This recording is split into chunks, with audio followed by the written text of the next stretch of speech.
In today's video, well, shall I say, I decided that I would create a video since I had time on my hands today in order to do so while I'm out in the field. What a day in the life of an inspector and what you can come to expect as you do this job. And one of the things is cancellations, okay? Because that's why I'm sitting right now, because I had a few cancellations this morning. And you know what? This sun, hold on, I'm gonna fix this. Let me fix this because, yeah, this is not working.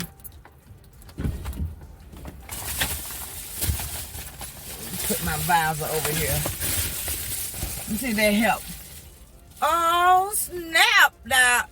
Yes, go help, guys, go help. Let the window up, let the window up. Up, there we go. Better. Oh, that sun was all in my face, and I know you guys couldn't see me. Okay, so yeah, this morning I made some appointments for today to go to a town outside of LA, near on the outsides of Porter Ranch and Grenada Hills. So I decided I would go. I had like 30 inspections, but not all for today, okay? Because you know I have to make appointments. So you know you're not gonna make all those appointments in one day. That's not gonna happen. But I did have 3, 4, 5, 6, 7, 8 appointments for today, and I had also 3 homes that did not require an appointment, so I was going to try to slide them in some sort of way. I didn't know how I was going to make it happen. I just was going to make today be a big day, okay? Okay, so turns out in this area there are issues going on. Well, let me tell you, sometimes they'll cancel for whatever reason, and you don't even know it, just come out the blue. So let me give you an example. Starting the day before yesterday, okay, I received a phone call. And when I received this phone call, of course, I missed the call. And the lady left a voicemail. So I listened to my voicemail, and she says, "Hi, Deetra. I talked to my insurance agency, and they said that there's no reason for you to have to come in my home for an inspection. I know what you're doing. I know what you're doing. But you are not welcome here. Do not come to my house." Now, I'm just doing a little hand gestures, okay? Because, you know, I'm just in my head thinking about how she probably was looking when she was on the phone leaving me that message. So anyway, I decided to go ahead and give her a chance since I seen that she was of the elderly. And I contacted the insurance agency, and they was like, "I don't know why she said that. We ain't never tell her that you guys were not going to come for an inspection." Okay, so I said, well, I decided I'd give her a shot instead of just turning it in. Let me see if you guys can get a hold to her and see if she'll let me come and do the inspection at her house. Okay. So they call her, and then they call me back, and they say, yeah, okay, she'll let you do it. She said that, but now she has COVID. Okay, so she has COVID now. Wow. So she said it'd be 2 weeks. Well, no, it can't be 2 weeks, and I need to go next week. And she had already said that she had people that will be there to help her out. So it isn't like I had to even have communication with her at all. So I told them I'll be there next week, because I was making 3 trips to the Grenada Porter Ranch location. And I was going to go today, and then I was going to go Monday of next week, and then Thursday of next week, and Tuesday and Wednesday of next week will be all construction appointments. So I told her she could get me on Monday, or she can get me on Thursday of next week, and she said she'll take Thursday of next week. So she canceled. So that's 1 down. Okay, so then this morning when I wake up and I'm getting ready to go, because I had to leave early to be here, I set a clock. Yeah, I did. And I got up this morning at 6:30.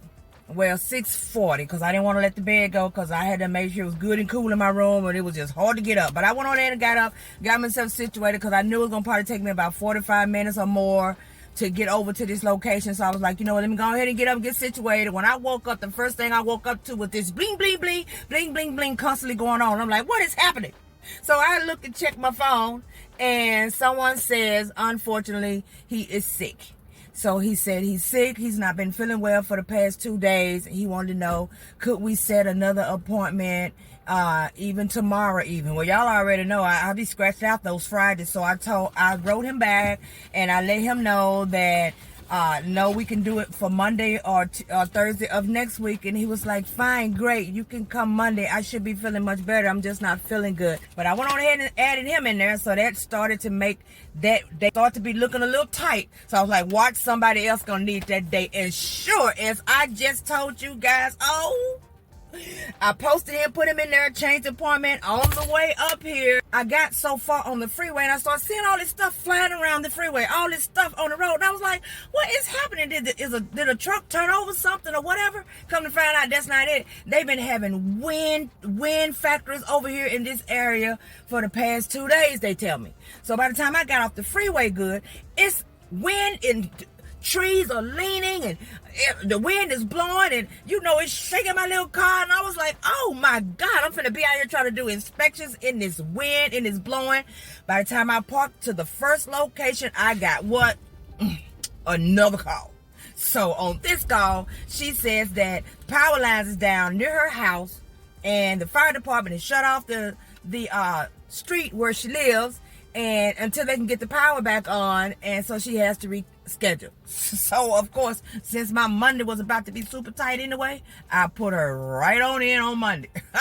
So yeah, I had so far a total of 3 cancellations today, and since I had my appointments sitting back to back, I had them at, let me tell you guys how I had it situated. I had it at 9, I had one at 10, I had one between 10 and 12, and I had one at 1:30, one at 2, one at 3, one at between 3:30 and 4, one at 5:30. You get what I'm saying? The only reason why I did the one at 5:30 is because this lady is one of the ones that said she works all week and she don't be nowhere near the home until late hours except on today. But when she does, it's still going to be after 5 o'clock. And she wanted to know if I could do it. Well, since we had time change, which means we got extra sunlight, I was ready for it. So I was like, sure, I could go ahead and hit you. Because I already know, after the day when I get home, I'm not going to do any of this tomorrow and Saturday. So, hey, I'm going to have 3 days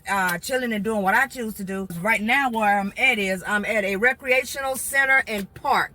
When I left the last one, it was at 11 o'clock.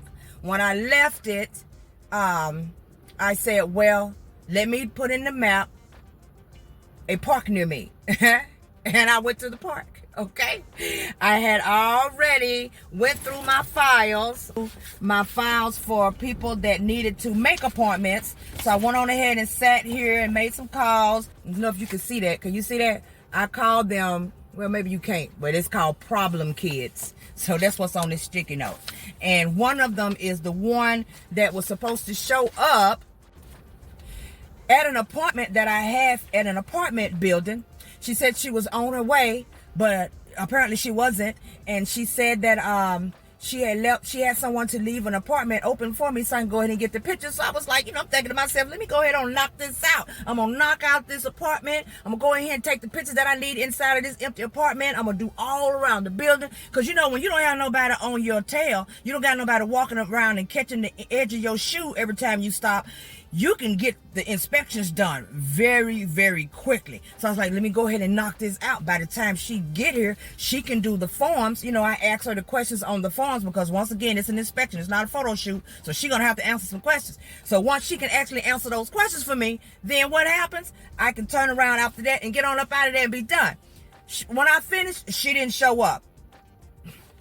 She said she was 10 minutes out. She didn't show up. I waited an hour. She didn't show up. I called her phone. She didn't answer.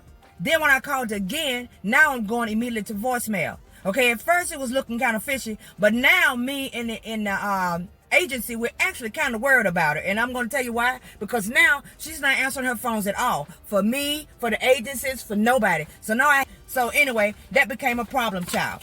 Then I have one here where a guy was so hard to get in touch with him. And when I finally did, he finally goes ahead and says he has someone who I can contact to go inside of an actual unit. Okay, well, this person is just a tenant. So the tenant can't answer the form questions. Okay, either a manager, which normally most of these buildings don't have, or the owner of the property needs to answer the questions. So he keeps writing me, telling me, you can just go ahead and go into the place and get the pictures, right?